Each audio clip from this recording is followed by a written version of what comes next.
छोड़ दो मुझे छोड़ दो। क्यों मार रहे हो तुम लोग? मुझे छोड़ दो, मुझे क्यों मार रहे हो? क्यों मार रहे हो? मुझे छोड़ दो हमारे प्रिंसिपल को। इसीलिए कहता हूँ जितना बच सकते हो बचो, जितना बच सकते हो बचो। इसके मुंह पे टेप लगा इसके मुंह पे, जल्दी से टेप लगा इसके मुंह पे। बहुत बोलता है, इसका मुंह बंद नहीं होता, लगा इसके मुंह पे टेप। प्रिंसिपल सर को क्यों मार रहे हो? छोड़ो उन्हें, छोड़ो। हम लोगों ने ये स्कूल हाईजैक कर लिया है।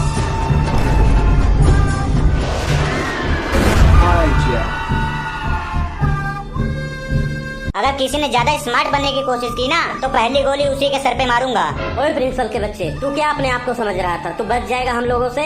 मुझे लगता है कि आप लोग गलत जगह पर आ गए हो। यहाँ आपको कुछ नहीं मिलेगा। हाईजैक करना है तो कोई बैंक जाकर हाईजैक करो, ट्रेन हाईजैक करो, प्लेन हाईजैक करो। ये स्कूल में क्या मिलेगा आप लोगों को? छोड़ दो हमारे सर को। समोखन सही बोल रहा है। मैं बहुत बड़ा डाकू हूँ। तुम लोगों ने मुझे बेवकूफ समझ के रखा है क्या? ज्यादा होशियारी दिखाई ना तो पूरे स्कूल को बम से उड़ा दूंगा।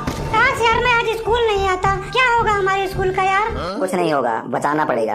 हाँ भाई, खुद को हम बचाएंगे। खुद को नहीं, पूरे स्कूल को बचाएंगे। तू देख, मैं वीडियो बना लिया हूँ इन लोग का। अभी देखना, मैं 100 नंबर भेज के पुलिस वालों को बुला लूंगा। इन लोग को पता ही नहीं चलेगा। नहीं यार नहीं, पागल मत बन। ये सच्ची मुच्ची के डाकू हैं, ज्यादा हीरो मत बन। शांति से बैठा रहे। अभी देखना, मैं पुलिस वालों को व्हाट्सएप कर देता हूँ, फिर हम लोग हेल्प के लिए बोलते हैं। रुक जा, वेट कर।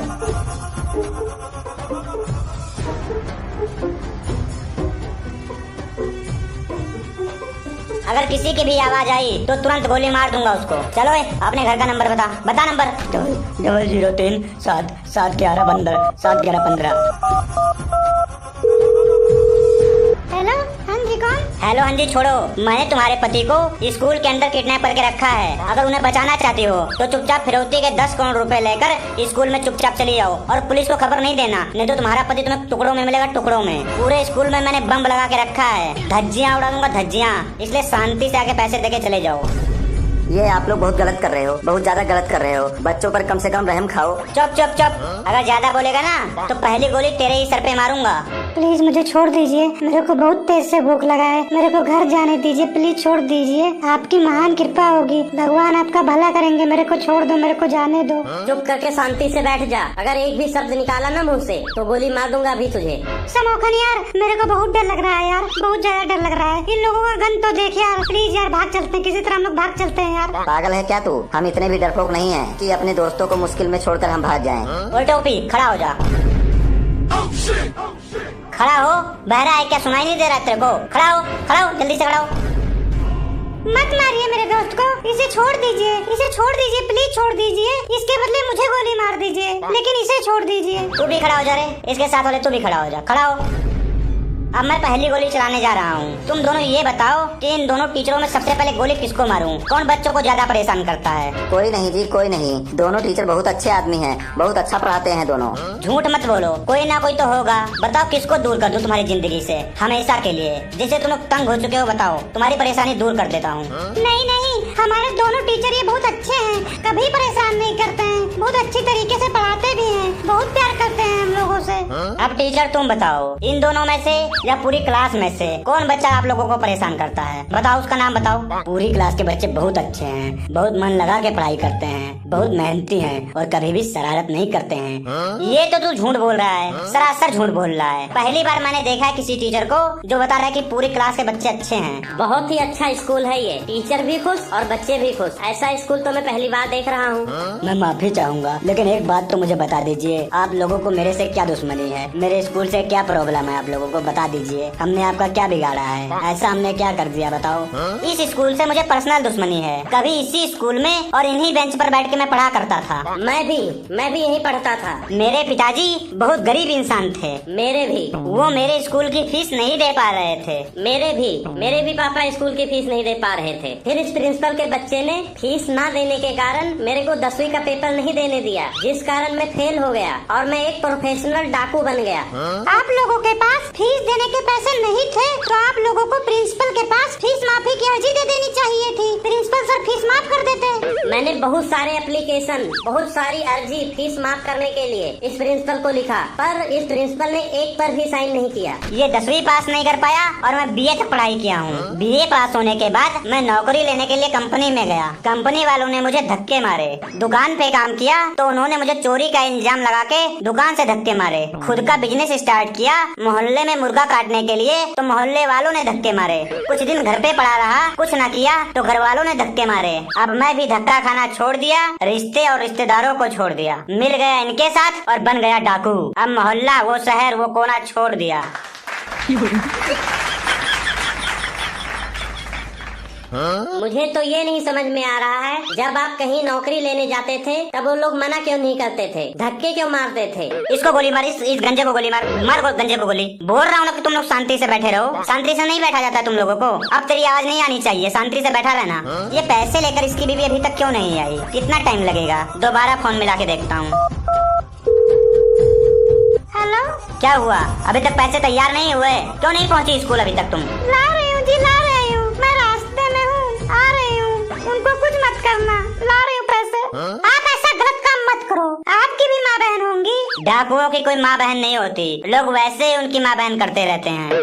हम लोग डाकू इसलिए बने हैं क्योंकि हमारा भी सपना है कि हमारे पास गाड़ी हो, घर हो, खुद का बिजनेस हो, इज्जत हो हमारे लोगों में, लोग हमसे डरें। लेकिन इस समाज ने कुछ नहीं दिया है, कुछ नहीं दिया है, कुछ नहीं दिया है। देख रहे हो हम लोगों को। हमारे कोमल हाथों में इस प्रिंसिपल ने कलम छुड़वाकर बंदूक थमा दिया है। इसकी वजह से हम डाकू बने हैं। हमारे डाकू बनने का मुख्य कारण यही है। मोनू, इन लोगों का टाइम थोड़ा वेस्ट कर यार, पुलिस आ रही होगी। किसी तरह इन लोगों का टाइम हम लोग बर्बाद करते हैं, इनको रोक के रखते हैं हम लोग।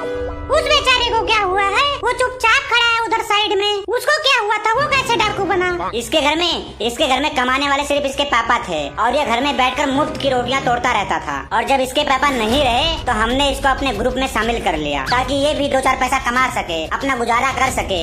अब मुझसे इंतजार नहीं हो रहा है। मैं इस प्रिंसिपल के बच्चे को गोली मारने जा रहा हूँ। इसकी बीवी लगता है नहीं आएगी, पूरा स्कूल उड़ा दूंगा मैं। नहीं, ऐसी गलती कभी मत करना, ऐसी गलती कभी मत करना। ऐसा ना करो ऐसा। मेरी बात सुनो। इस स्कूल से पढ़कर जज निकले हैं, वकील निकले हैं, पायलट निकले हैं, इंजीनियर निकले हैं। मैं भी निकलने वाला हूँ। वो सब यहाँ से बच के निकले होंगे ताकि ये प्रिंसिपल उन सबके ऊपर जुल्म ना कर पाए। मैं भी इस स्कूल से निकलकर एक बहुत बड़ा और मशहूर डाकू बन चुका हूँ। मेरे पापा बहुत बड़े डाकू थे, उनसे पूरे शहर के लोग डरते थे। फिर आगे क्या हुआ? पुलिस ने उनके सर पर इनाम रखा था 1 करोड़ रुपए का। जो मेरे पिता को जिंदा या मुर्दा पकड़ कर लाएगा, पुलिस उन्हें 1 करोड़ रुपए देगी। फिर क्या हुआ? आपके पिताजी जिंदा पकड़े गए कि मुर्दा? वो मुर्दा पकड़े गए थे। ओहो, फिर वो 1 करोड़ का इनाम किसको मिला? मुझे मिला। मैंने पकड़वाया था अपने पिता को, मुर्दा। आप तो बहुत खतरनाक डाकू हो, आपसे मुझे डर लगने लगा है। ये तो कोई खतरनाक वाली बात नहीं है। इससे भी खतरनाक डाकू मेरे दादाजी थे।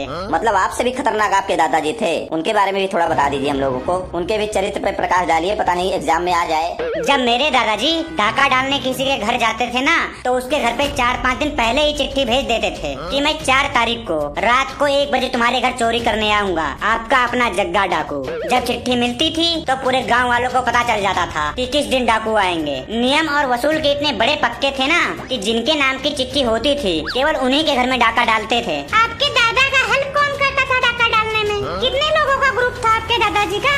उनके पास 100 घोड़े और 50 आदमी थे जो साथ में डाका डालने जाते थे। क्या 100 घोड़े और 50 आदमी? मतलब एक आदमी 2 घोड़ों पर एक पैर रखकर खड़ा होता था ना? अजय देवगन के स्टाइल में डाका डालने जाते थे वो लोग।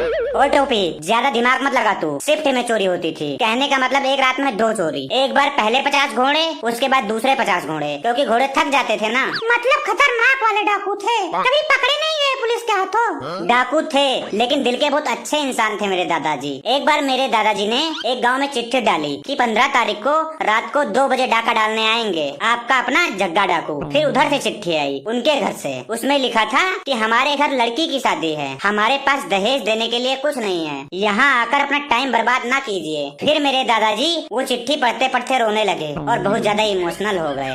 फिर इधर से मेरे दादाजी ने फिर से चिट्ठी लिखी कि आप लोग टेंशन मत लो, जग्गा डाकू अभी जिंदा है। जैसे तुम्हारी लड़की है वैसे हमारी लड़की हुई कि जिस लड़की के ऊपर जग्गा डाकू का हाथ हो उस लड़की की शादी बहुत धूमधाम से होगी।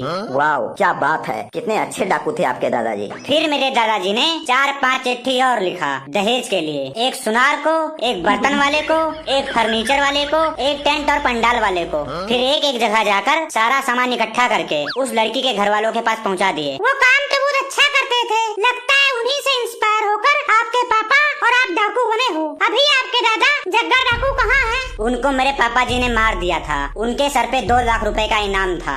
कुछ भी हो, डाका मारना, चोरी करना ये सब गलत है और डाकू भी गलत है। ये गलत रास्ता है, गलत रास्ते पे चल रहे हैं ये। ओए तू ज्यादा ना बोल। आज के टाइम पर डाकू कौन नहीं है ये बताओ पहले। जो खाने में मिलावट करते हैं ये डाकू नहीं है क्या? प्राइवेट स्कूल वाले मनमानी का फीस लेते हैं ये डाकू नहीं है क्या?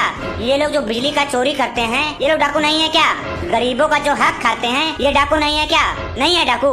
आप सही बोल रहे हैं, मैं बहुत ही मोटिवेट हो रहा हूँ आपकी बातें सुनकर। अच्छा ये बताइए, आपने बड़े से बड़ा डाका कितने रुपए का मारा है? एक बार हमने 5 लाख रुपए का डाका मारा था। पूरे साल घर बैठ के खा रहे थे, कहीं जाने की कोई जरूरत नहीं थी। डाकू बनने के लिए कौन सा कोर्स करना पड़ता है? 10वीं के बाद हम ज्वाइन कर सकते हैं क्या?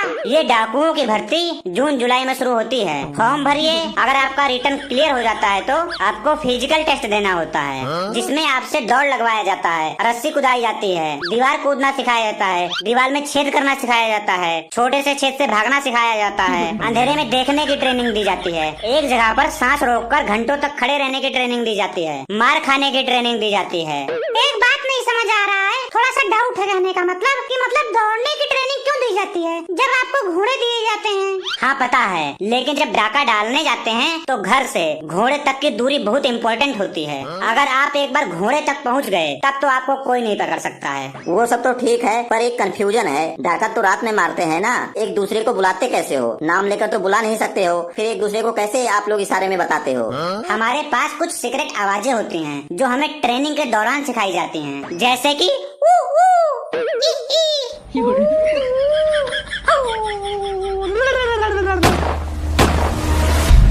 पुलिस आ गई यार, पुलिस आ गई। बच गए हम लोग बच गए भाई, पुलिस आ गई।